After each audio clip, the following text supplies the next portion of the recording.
कहानी का उन्वान है नाशुक्रा कौवा और ये कहानी खलील जब्बार ने तहरीर की है।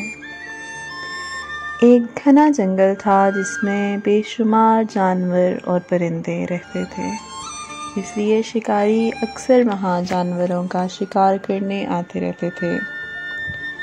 जंगल में घने दरख्त भी थे जिन पर परिंदों का बसेरा था। जंगल में एक बरगद का दरख्त था जिस पर मुख्तलिफ परिंदों के घोंसले थे। इन्हीं घोंसलों में से एक कौवे का भी घोंसला था। कौवे के जोड़े का एक नन्हा बच्चा भी था। वो बहुत नाशुक्रा था, हर वक्त दूसरे परिंदों को देखकर हसद किया करता। एक दिन नन्हे कौवे की एक परिंदे पर नजर पड़ी। उस परिंदे को देखकर वो चौंक उठा। इस कदर खूबसूरत परिंदा उसने कभी नहीं देखा था। नन्हा कौवा परिंदे को हैरत ज़दा होकर देख रहा था।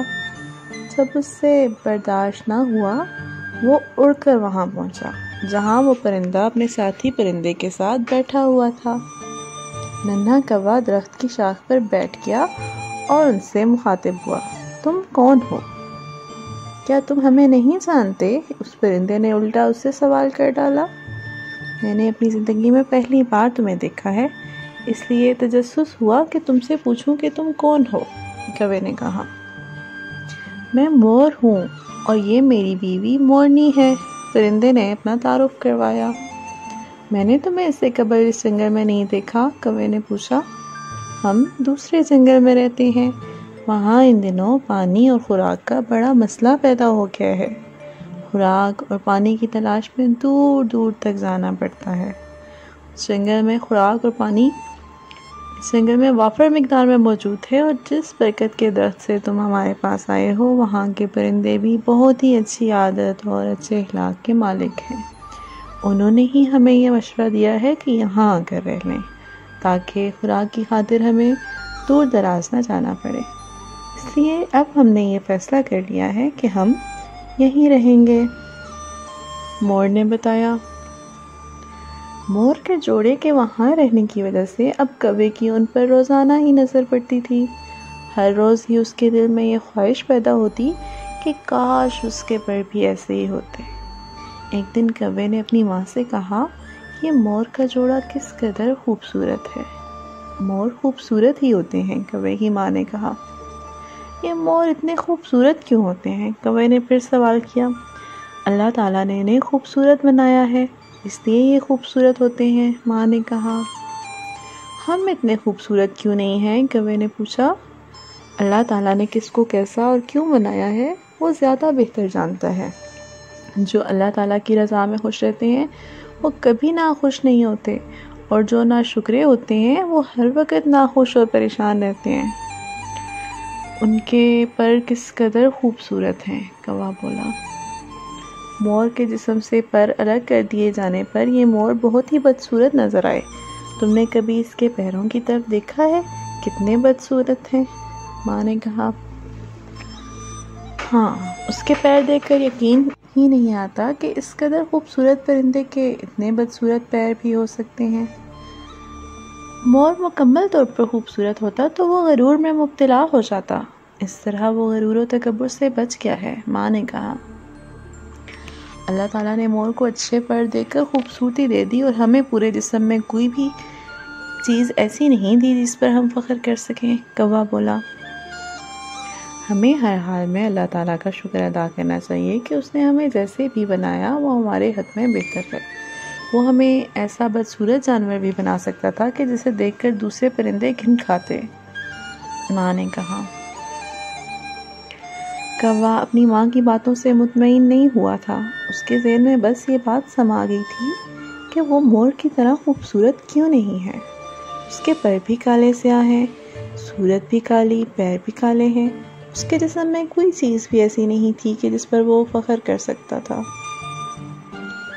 कौवे की जब भी मोर के जोड़े पर नज़र पड़ती, वो एहसास कमतरी में मुब्तला हो जाता। अक्सर वो ज़मीन पे पड़े मोर के परों को उठाकर अपने जिस्म से लगाकर सोचता, काश उसके जिस्म पर भी इस तरह के पर उगाएं तो वो भी मोर की तरह खूबसूरत लगेगा। वो तसव्वुर ही तस्वर में महसूस करता कि उसके जिस्म पर मोर की तरह पर उगाए हैं और जंगल के परिंदे उसे हैरत भरी निगाह से देख रहे हैं और वो उनकी हसरत भरी निगाहों को देखकर खुशी से फूले नहीं समा रहा है। उसकी ये खुशी आर्जी ही होती। वो जब तस्वुर की दुनिया से बाहर निकलता तो खुद को वैसा ही पाता। ऐसे में कौवे का दिल जल कर रह जाता था। सुबह के वक्त कौवा खुराक की तलाश में निकला हुआ था। बहुत तलाश के बावजूद खुराक नहीं मिल रही थी। एक जगह उसने मोर के जोड़े को देखा जो दाना चुगने में मसरूफ़ था। वो भी फिजा से तेज़ी से नीचे आया और उनके साथ दाना चुगने लगा। मोर का जोड़ा कौवे के आने से पहले दाना चुग रहा था। पेट भर जाने पर उस जोड़े ने जैसे ही उड़ना चाहा वो उड़ न सके। वो शिकारी के बिछाए गए जाल में फंस चुके थे। उन्हें जाल में फंसा देखकर कौवे ने जैसे ही उड़ना चाहा वो भी उड़ न सका। उन तीनों ने खूब जोर लगाया कि किसी तरह जाल से निकल जाएं, मगर वो कामयाबी हासिल ना कर सके। थक हार कर वो बैठ गए। कुछ देर गुजरने पर वो शिकारी भी आ गया जिसने जाल बिछाया हुआ था। वो मोर के जोड़े को देखकर खुश हो गया। मोर के जोड़े को फौरन पिंजरे में कैद कर दिया। कौवा शिकारी को देखकर थर-थर कांप रहा था कि आज वो भी कैद कर लिया जाएगा। न जाने कैद किए जाने पर उसके साथ क्या सलूक किया जाए। अब वो अपने वालिदैन से भी मिल पाएगा या नहीं। शिकारी की जब कौवे पर नज़र पड़ी उसने गुस्से से देखा और बोला, कमबख्त, तू क्यों जाल में आकर फंसा है? तुझे ले जाकर क्या करूँगा? कोई 1 रुपए में भी तुझे नहीं खरीदेगा। शिकारी ने उसे जाल से आज़ाद करते हुए फ़िज़ा में छोड़ दिया। वो फ़िज़ा में उड़ते हुए खुशी महसूस कर रहा था। वो जिस बदसूरती पर परेशान रहता था आज उस बदसूरती ने उसे बचा लिया था। मोर की तरह खूबसूरत होने पर उसकी आज़ादी ख़त्म हो जाती और कैद कर लिया जाता। कौवे ने अपने बच जाने पर खुदा का शुक्र अदा किया और आइंदा नाशुक्री से तौबा करते हुए हर हाल में खुश रहने का सोच लिया था।